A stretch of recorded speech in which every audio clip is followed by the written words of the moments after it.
Oi, oi, it's your boy, Fresh Rebirth, and guys, I'm excited. There's a lot of news happening this week in League of Legends. I want to talk about it. So, one of the big things that happened this week in League of Legends is a new champion, Lillia. Her teaser came out. I want to go ahead and review it with you guys, and go ahead and check out her trailer. And then I'll talk about her ability and stuff after. This is really pretty, by the way. Mother Tree has shown me dreams of the world outside my garden.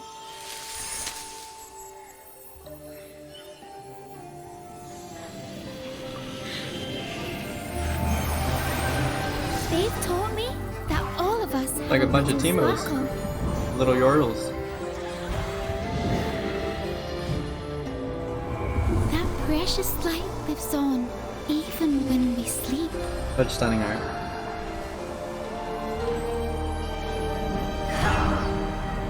And shines when we're facing the darkest nightmare. Huh. But now those dreams have stopped. And Mother Tree is dying. No. Huh. It reminds me of like I can Daxter. do this. I can brave the world beyond my garden. Can't I?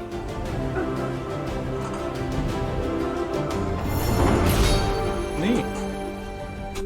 Alright. That was pretty cool. She looked a lot like Nico, and definitely getting, I like those masks kind of remind me of Kindred. That was cool. But yeah, that was her trailer. Let's go ahead and jump into her abilities and see what she's all about. So, her passive here. I'm gonna go ahead and read it. Lilia's ability applies Dream Deaths, dealing a portion target maximum health as magic damage over a duration. Target's maximum health as damage over duration. That's a really good. That's a great passive, by the way. Just putting that out there. Let's check out what it looks like here. Okay. Interesting. Huh. Okay, I guess her passive is this thing, and then you get like poison. So that's like the poison over time.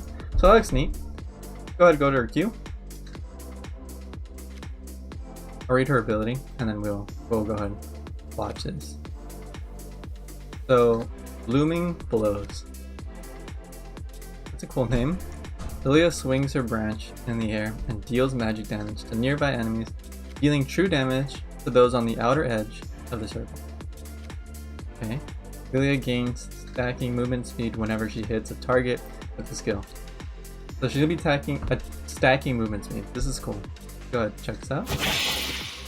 Okay, so that was the same thing we saw for her passive. Yeah, let's go ahead. Could I pause it? Yeah, right about here. So this looks a lot like a Darius Q. Definitely a lot like a Darius Q. And kind of like a Hecarim's Q, you know? Or Hecarim's whenever he spins his blade, you know? But that looks sick. Nice. Alright, cool, cool. Let's check out her W here. Let me go ahead and read this. It says, watch out. I wonder if this is in her skill name. Eep. Okay, so her W, Lillia winds up for a huge strike with her branch, dealing magic damage to enemies at the center of impact, receiving more damage. Okay, so let's check this out. Ah, a big slam. She's aggressive. Jesus.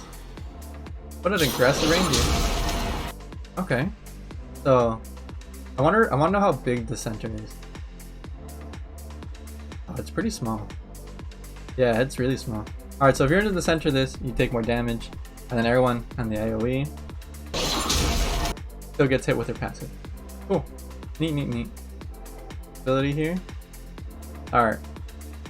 The Whirl Seed. Lillia lobs a Swirl Seed overhead, dealing magic damage to enemies and slowing them for a duration. If Lilia's Swirl Seed misses, it continues to roll until it hits an enemy or collides with the team. Or with terrain. What? Alright, so if Lillia Swirl Seed misses, I miss all the time with skill shots, okay? It'll continue to roll. Okay, that's pretty good. Continue, just keep going until it hits an enemy. That's a long time. Or collides with terrain. So I think her E is global. That's a really good E. Having a global E is great. Let's check this out. Global E. Neat. Cool. So I guess when someone's trying to run away, you just lob your seed at them. But another thing you could do, like let's say, so apparently since it's global and it can't be stopped except for terrain or an enemy, you could go in river. She's supposed to be a jungler, by the way. So you could be in river, be on one side, just roll it all the way down to the other, and hope you don't hit Scuttle. That's pretty crazy. That's nice. Or in the mid lane and just roll it from like one side of the mid lane all the way to the other, as long as there's no minions. That's pretty cool. That'll be fun, especially later in the game when everyone's A-ramming. You'll probably hit someone in the middle. Okay, what's her ult here? Go ahead, read this. So, Lilia's casting. Lilia casts a lullaby over her enemies, and those affected by her dream dust become increasingly slowed before falling asleep for a duration of time. When awakened by damage? So, this doesn't make sense. Or, it's not making sense in my head. Lilia's casting a lullaby over her enemies, and those affected by her dream dust become increasingly slow. Got that. Before falling asleep for a duration of time. She puts you to sleep. When awakened by damage, enemies will take an additional magic damage. Cool. So she puts them to sleep and then they take additional magic damage. Go ahead and check it out.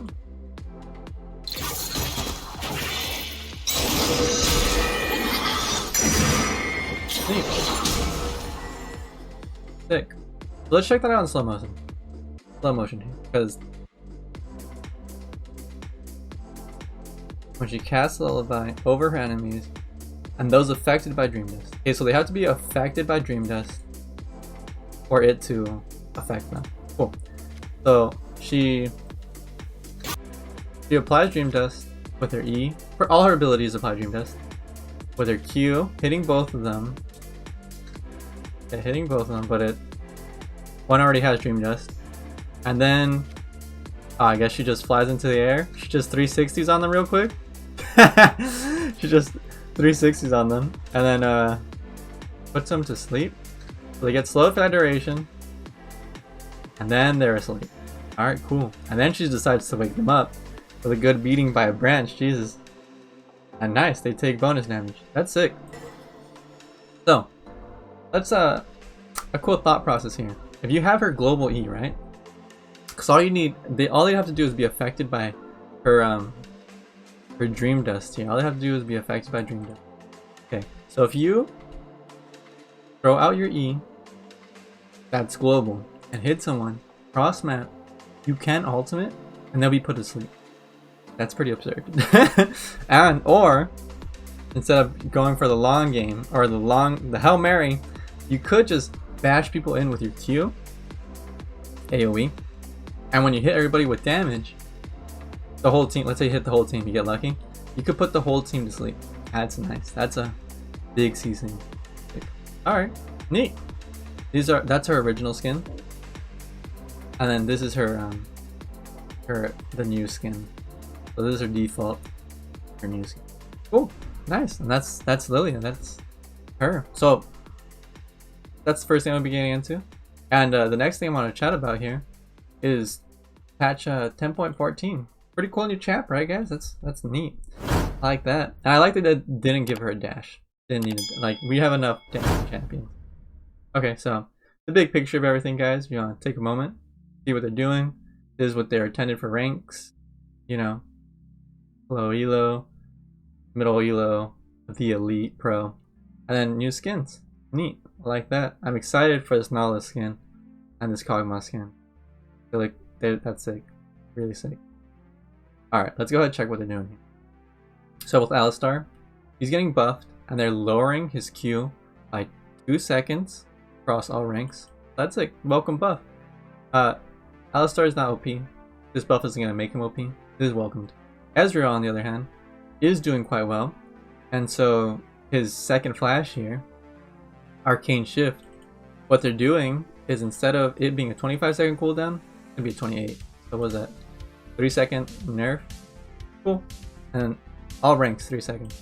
Kind of big, They're not hitting his damage, so I think he'd still be strong, but not as strong. So welcome nerf, welcome nerf. Karthus. So they've been struggling with Karthus guy. They're trying to nerf his jungle here. Last patch. And then they're gonna try to do it again here. So that's what this said. And so the base stats, they're trying to shift him from jungle more into mid. And so let's see how they do that. They buff him in health. This is good for all of his lanes. They buff his movement speed. This is good for all his lanes. Although they nerf this for jungle. So nice. They're buffing it back up. But his Q here, damage is 45. It's getting buffed up to 50. Late game, it's still getting buffed. So it's just buffed by 5 in all ranks, which is pretty good. And then his AP ratio is buffed by 0.05 in all ranks. So that's nice. Welcome buff. But damage reduction to monsters, before it was at 0, now it's at 15. So this was probably slow his first clear a lot. But other than his first clear, he should be fine. I don't think he'll feel the nerf that hard. But first clear is pretty important. So I think they hit their initial targets in buffing mid. And then Defile, mana restore, only when toggled off. Now he's gonna get mana restore always from his E. That's nice, that's big. And then he gets more damage on his E ticks. So good stuff. Good stuff. Kha'Zix. Kha'Zix is gonna get a buff. His isolated target bonus damage is increased. Gnarly. His Q, Taste Their Fear, is the move getting buffed. And it's going from 100 to 120 damage. That's just good. I don't know if he was bad before, but he's probably going to be a lot better now. 20% is big. So cool. League was having issues with Pyke. He's in such a good spot. People were starting to play Pyke mid instead of support. And Riot doesn't like that. Riot's like, you're a support champion. We made you to be support. Stay in support. And so they're nerfing mid. So the way they're going to nerf mid Pyke is by taking down his magic resistant growth and armor growth. So, I mean, most of the time you're going against AP mids, and the growth on AP isn't getting nerfed that much. So I don't think he'll be hit that hard, but for AD he will. And Zed's getting buffed, and Kha'Zix too, although more Zed. So we'll see. I don't think this will knock him out. And his Q here, actually this gets buffed, because the mana cost from 70 goes to 50. That's a buff early game. Cooldown 12 to 10 buff early game. Damage 75 to 85. Q's hard buffed. W is gonna get nerfed though. It's going from 40% movement speed to 60 max. Just 40 all rank. No, W got nerfed, but this is fine. This is still a really great move. And his dash. So this is his I guess this is dash, and then this is just his I don't even, what would you call it? Just like a blink kind of. He blinks in front of you. See here? The damage goes up on this. So buff, a nerf, but he'll be fine, and another buff. This is the big nerf, but I don't think it's gonna be that big. I think you're probably just gonna rain refillable potions and you'll be fine. Riven here, nice. Passive bonus damage increase. Riven's Rejoice. That's it, yeah. 25% to 30%, late game 60 instead of 50. Yeah, big buff on Riven. Cool. Excuse me. Sejuani here is gonna get a big buff. Her E base damage increased. So her E permafrost base damage from 40 to 55. That's big numbers. And they're gonna be up 15 for all ranks. Frost cooldown. Instead it was 10 to 8 seconds. Now it's gonna be 8 seconds. Oh, that's it. So you could cast permafrost a lot quicker, which is nice. It's just good all around. Good buff for Sejuani. Kundle though, on the other hand, is gonna get nerfed. His W bonus attack speed is decreased early game. He was an early game bully, doing a lot of work and too much work. So he's gonna be put down from 30 to 20% attack speed early game. Although later he will be back to his normal stats, pretty much. So he won't be as strong early game. I think this doesn't outright butcher him. It's just a little. He's gonna be a little weaker. Varus was a mad lad. He was an absolute monster. He was getting banned in pro play, I believe. like 50% of the time. It was a really high ban rate. And so let's see what they do. Q, maximum bonus damage ratio. Now scales E base damage increase and decreased it. Okay, so his Q, which was the move that was just making everyone's life hell in pro play specifically, is gonna get nerfed from 100% attack damage to 125%, and then it'll scale up, but it won't scale to 150% anymore. So this is a big nerf, very appreciated. You know, you don't want to have like, you don't want it pro play to be first pick or first ban. Like that's, you know, something's wrong. So you need to be nerfed. RIP, big nerfs. Volibear, no, not my bear. He needed to be nerfed. He got a lot of buffs recently, like a lot in like 2 patches, and so they're reeling him back a bit. Understandable. So his attack speed's down a bit. This isn't that big of a nerf. His W is reduced by 50% on minions, reduced by 50% on minions and monsters. So this is the new nerf here, hitting his jungle. I think Volibear is mostly played on top lane, like that's where he's like big bully. So it's not really gonna affect his top lane much. But Volibear jungle is gonna be a little weaker. Overall, he's still a very strong champ. Like Wukong is a very strong champion, and Wukong's knockup duration is decreased, so he's getting nerfed here. Very welcomed, and he's getting nerfed by his knockup duration was 0.75, and so it's gonna be 0.6. So what is that? Because he knocks up people twice. Okay, so what is that? 0.3, 1.5, and 1.5. Yeah, 0.3 knockup durations being taken off. So that's welcome. That's good. Double knockups on your ultimate. It's pretty ridiculous. You cancel a lot of top laners' skills and moves with knockups, so that's good. This is a very welcome nerf, but he's still gonna be really strong. Still gonna be big. So Wukong players, you don't need to worry. This is a nerf, but you're still a strong pick. Zed, W missile speed increase, cooldown D. Okay, so this is like for pro or for higher play. I don't think they're increasing the damage. Let's see why they're doing this. We're bringing Zed out of the shadows to bring up his higher elo power. Yeah, for higher elo, just kind of like they did I think recently for Lucian, was like extend the range. This one they're upping the missile speed, so it's gonna be like a lot faster for you to go to your shadow.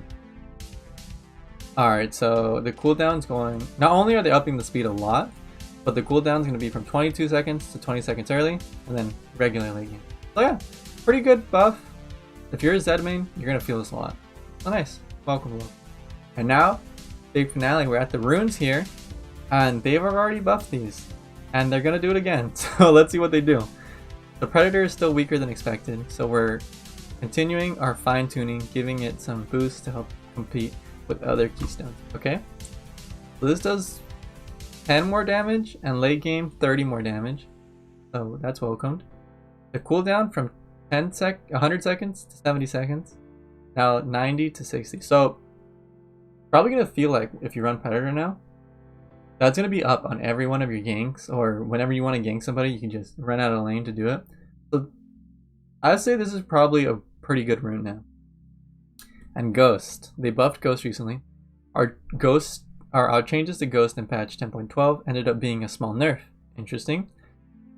With its increased cooldown. So we're following up with a buff to speedily move into the right direction. So they're buffing the speed by 4%, 8% late game. Yeah, Ghost is pretty good. I think with this buff, you might see Ghosts a lot more, like way more, and in champions that were on like the edge, just the crisp of running Ghost, they're probably gonna run Ghost now. So I think this is also in a really good spot now. Darius runs Ghost. Good luck escaping from Darius, because he's gonna be fast, boy. He's gonna be Tokyo drifting right into your heart and killing you, Jesus Christ. But this is good. I like Ghost. Welcome buff. And yeah, that's everything, guys. These are just some bug fixes here. You could read those for your individual champion. Some of the upcoming skins, like I was telling you. Excited for this Conqueror Nautilus, and the Kog'Maw. Skins look tight. Alright, this is it. All the skins here. We can go ahead and wrap it up. We're done. Guys, that's what's been going on during the... Oh! Remember one thing. The one thing gotta mention is, not in this patch, but I believe 10.15, there's going to be a visual update for Udyr. Papa bless. It was about time Udyr had a visual update. And Ari. I think Ari's her like newer skins look pretty good, but I think some of her her original skin and some of her original skins didn't look that great. So that's all I got for you guys. I'm hyped for that Udyr skin update. It's gonna be 10 out of 10. I'm almost positive. And yeah, I hope I get more information on that soon. If you guys like, this weekly update, please feel free to give me a like, subscribe, hit the bell. It means the world to me. And let me know what kind of content you guys like to see. Alright, I'll see you guys in my next video. Peace.